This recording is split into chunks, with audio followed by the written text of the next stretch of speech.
كقشتي بمراحل أويك مراحل كان نابێت تۆ سێمی پێشی دووەم بخەی چوارەمی پێشی یەکەم بخەی. ئاینی ئیسلامی پیرۆز وا فێری کردوین ئەگەر پێشت خست ئەو کاتە تۆ ئەو کارەی کە کرد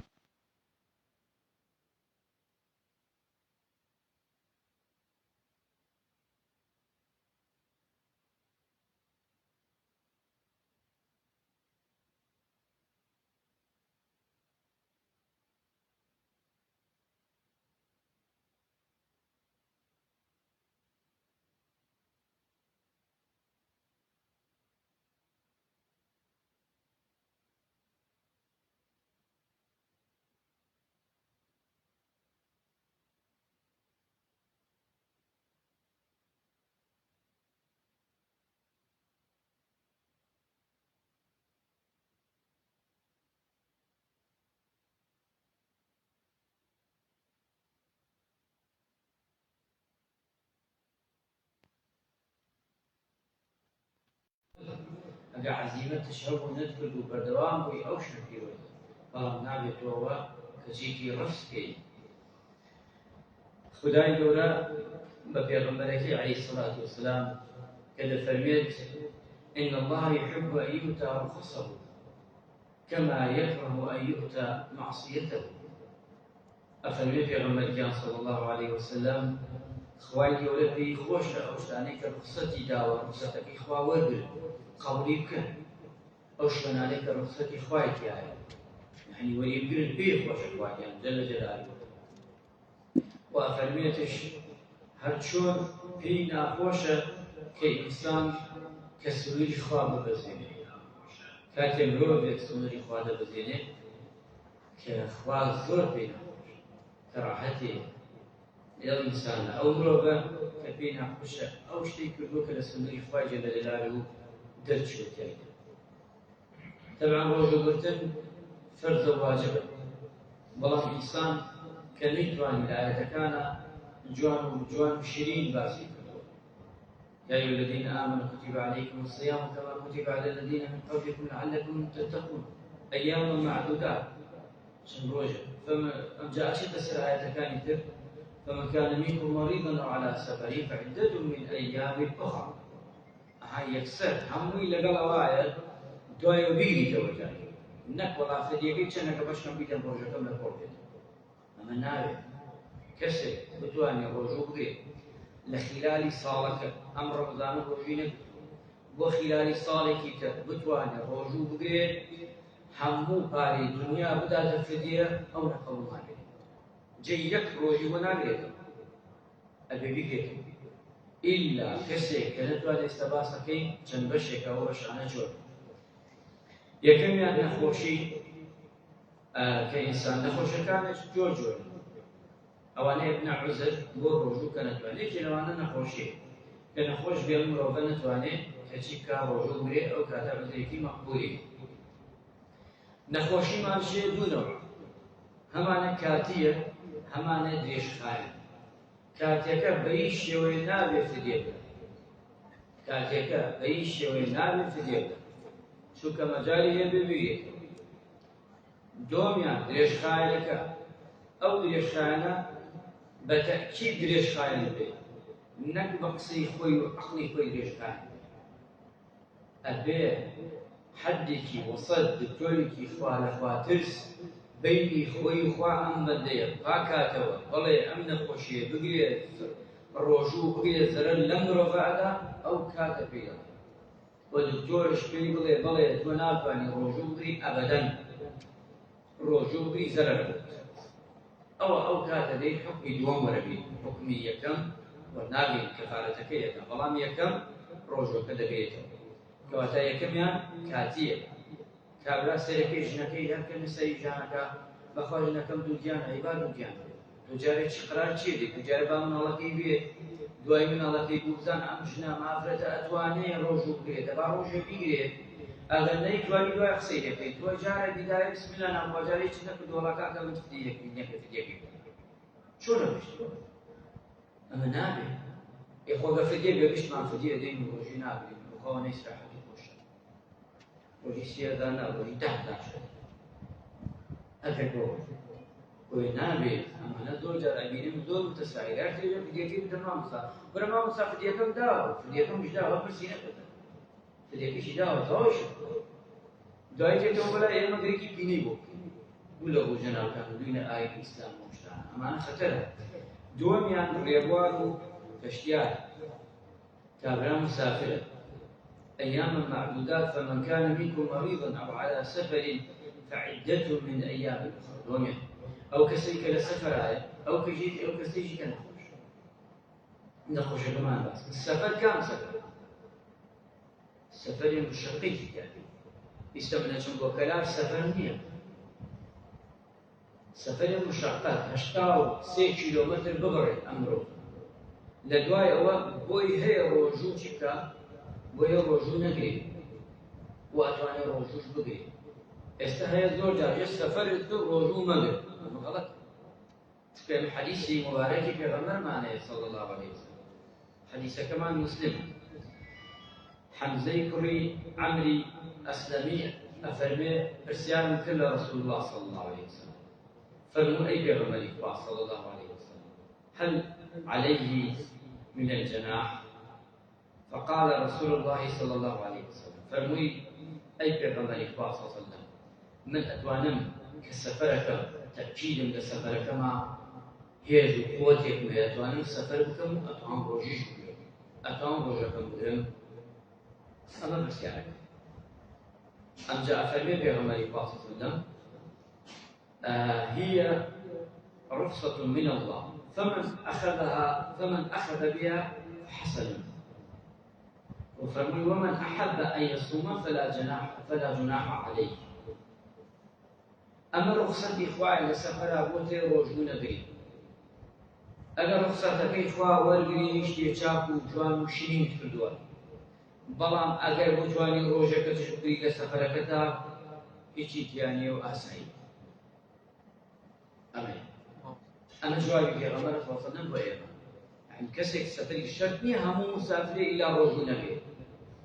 من توجين سليماني وألباني ودين وألباني نيجي أساي أشيت بغا أساي نيجي أما رخصته بلام لحمان كارش عقدواني بيك رفيجي أمشي يعني هرب حاولتك أبي يعني قرار ندي نسروي هر كسي السفري في الرجل كمان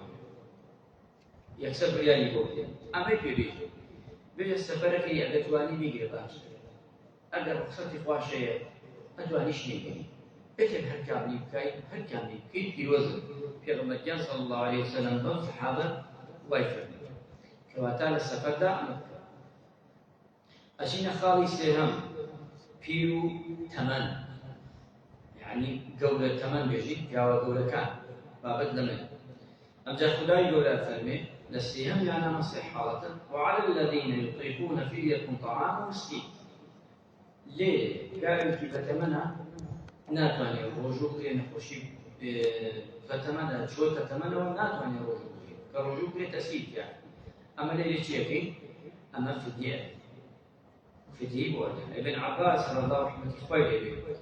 ئەم ئایەتە شی ئەکاتەوە بۆمان ئەڵێ مەبەستی ئەو پیاوانە بە ئافرەتانەی بە ساڵەت شوون ئەم ئایەت یعنی تەمەنیان هەیە و ئەفەرمێتش کە توانای ڕۆژوویان هەیە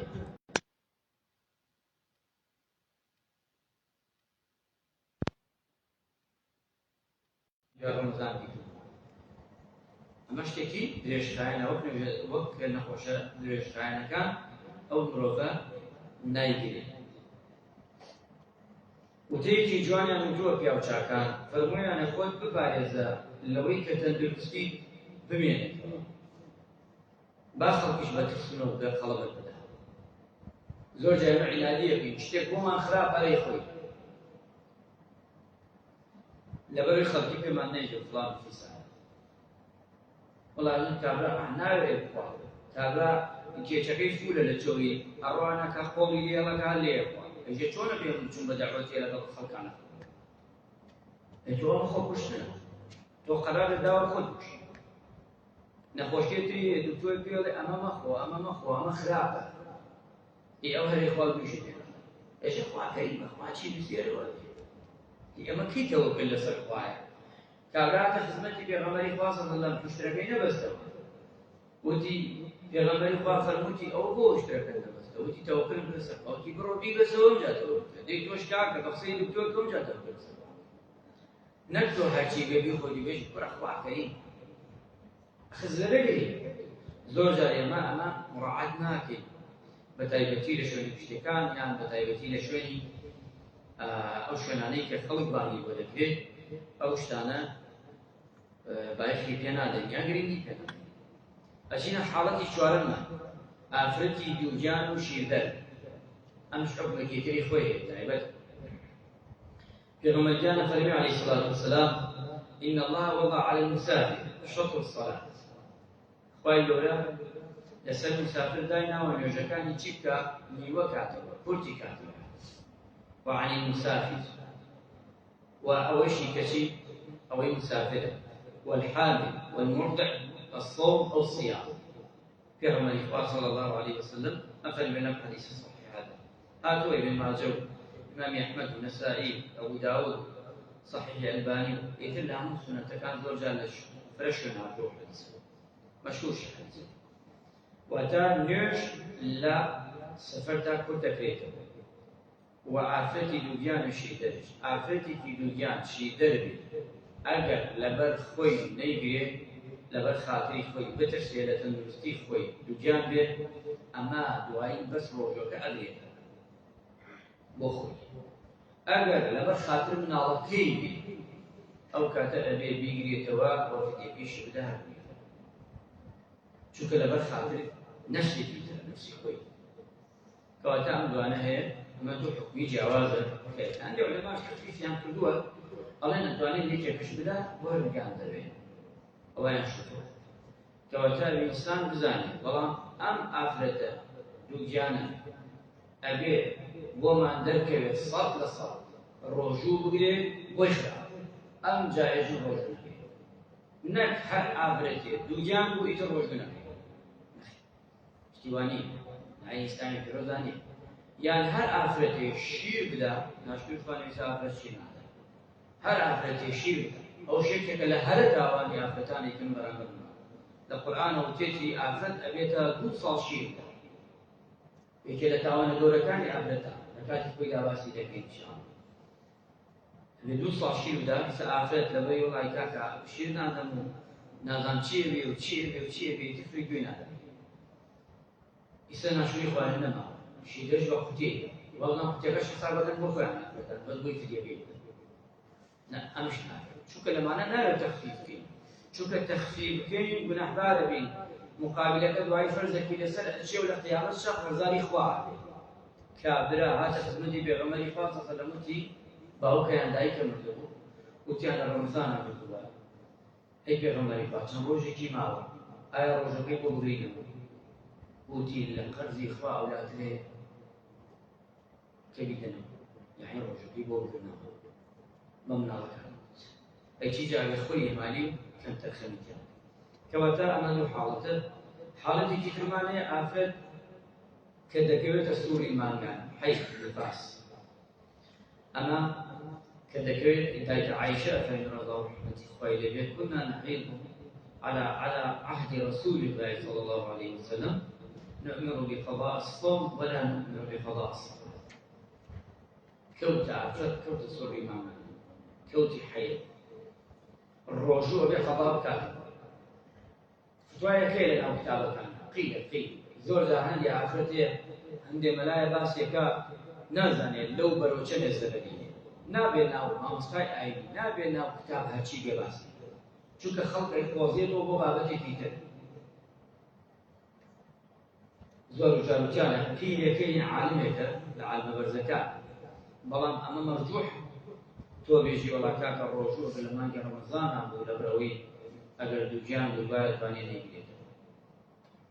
ئین لە قورئانە کەی واڵکراوە سنەتە کۆی واڵکراوە چکە مخالفی هەنا چنای با عالمێکی بەرز با ناودار بێت ئێمە دەڕێنەوە بۆ ئەسڵ قورئان و سنەت وتێتی فەرموویەتی دایکە عایشە ئێمە ئەگەر ئەمە تووشمان باتایە ڕۆژەکانمان نەگردووە دوای بەس نوێژەکانمان قەزا ناکاتەوە ئەمە لەنا ئافرەتە دیان خاڵێکی تر ئەوەیە ئەگەر کەسێک تونی بێ برسی بێ تینێتی و برسێتی وای لێ کردووە خەرکی گیان لە دەسەدا ئەمە چی بکە ڕۆژەکەی بشکێنێیان نا تەبان بە ڕۆژەکەی بشێت خەرکی لە تینە ئەفریقێ خەرکی لە برسا ئەمرێ بە مانای لە تینێ ئەفریقێ بە مانای لە برسا ئەمرێ قسەوە خۆیە نەک ئەوەی کەمێ برسێتی بەخوا سەر و خەرکێدا بەخوا خەرکێم بێ ئەمە نا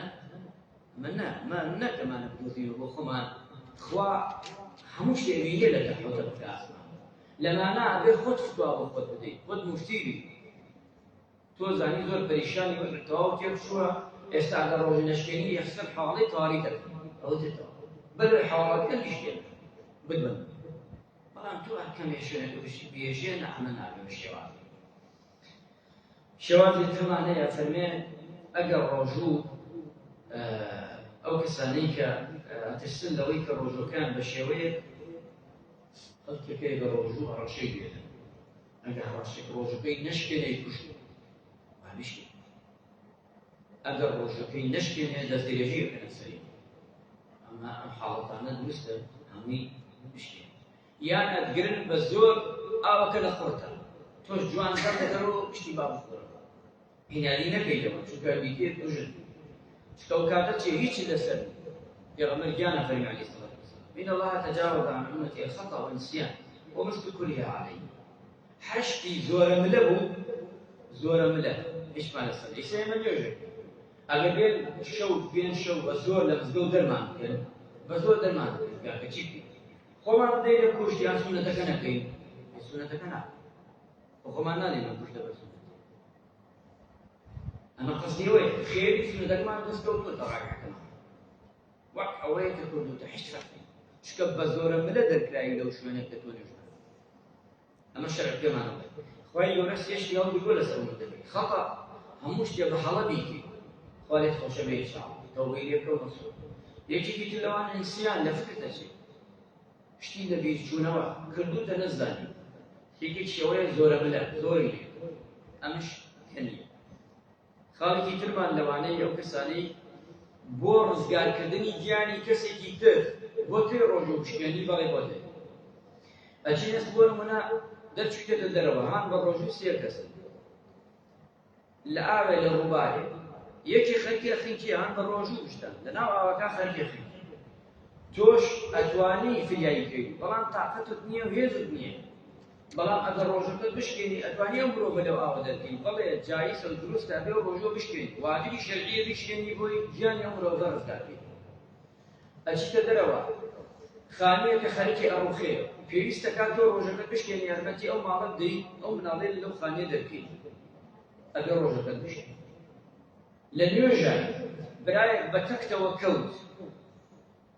لەوەش خۆی چوو تێبچوو تۆ چیەکەی ڕاستە بۆ نوێژەکە ئەبڕی چۆنەی بڕی قسە ناکەی هیچی ناڵێ بە ئیشارات دوو کەس کابرا بنە دەرەوە جوان تەرتیبێکەن ئەگەر زانیتان وەقی زۆر خەتەرە بەڵکو پێویستە ئیمامی مزگەوتەکەش نوێژەکەی کورتکاتەوە نەک لایەن مزگەوتەکە بمرێەوە درێژیکە نابێت لە شەرع ئەمانە پشتی فقە و قانونە یاسایە لە شەرع هەموو یاساکان هەبێ بزانیت بۆ چوون ئەمە بابی فقە اجتهادە نەک اجتهاد نەسڵ ئەوەی کە فقی ئیسلامی دەخلن دەبێ ئەم بابەتانە تەفاسیلی تایە ئەبێت تۆ ئەمانە بزانیت کە نەزانی ئەو کاتە فتوا ئەدەی بە نەزانی خوا پەراماندا خەڵکش گوناحبارەکەی خۆت گوایە چاکشێت ئەم حاڵەتانە هەیە بۆی وجیان ئەم پیاو چاکانە ئەمانە هەمووی لە چارچێوەی ئەوەی کە مرۆڤەکە ئەتوانێت ڕۆژەکە بشکێنی بەهی بگێڕێتەوە زۆر ئاساییە چونکە بۆ بەو قسەی پێغەمبەری خوایە صلی الله علیه وسلم کاتێک چوون بۆ مەککە فەتحی مەککە پێغەمبەری خوا بە هاوڵان وتی لأنكم قد دنوتم من عدوكم والفطر أقوى لكم پێغەمبەریان فەرمووی بێگومانی ئەوەی ئێستا لە دوژمنان نێزگە بنەوە خۆ هاوڵ بە ڕۆژووش ئەگەر ئەزانن ڕۆژوو بشکێن بە قووەترە بن بەرامبەر بە دوژمنان هێز و قووەتێک تا بۆ دێت دێ ڕۆژەکان بشکێن لەسەر ئەم حەدیسە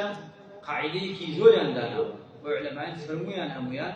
ئەم شتانە زۆر شتەکەیەتەوە لە خۆی وەک ئەوەی پێشووی کە باسمان کرد لخدمة جناب. الرواية كي تتابع وتاي الفطر والفطر أقوى لكم فأفطروا. وجيان شكاندني روجو أجر بوي يسكردني مروفه بو برامبركي كشي روزگار بكا أو چاكتر روجكي بشي. أما چند بابت يقول خدمة جناب تانا كباسكي وبابت يتر شوية بو أمتر بابتك تقريبا تفاصيل فايدو رحمه الله يتمنى فايدو الذين كمان تبقين صلى الله عليه محمد وعلى آله وصحبه أجمعين. السلام عليكم ورحمة الله وبركاته.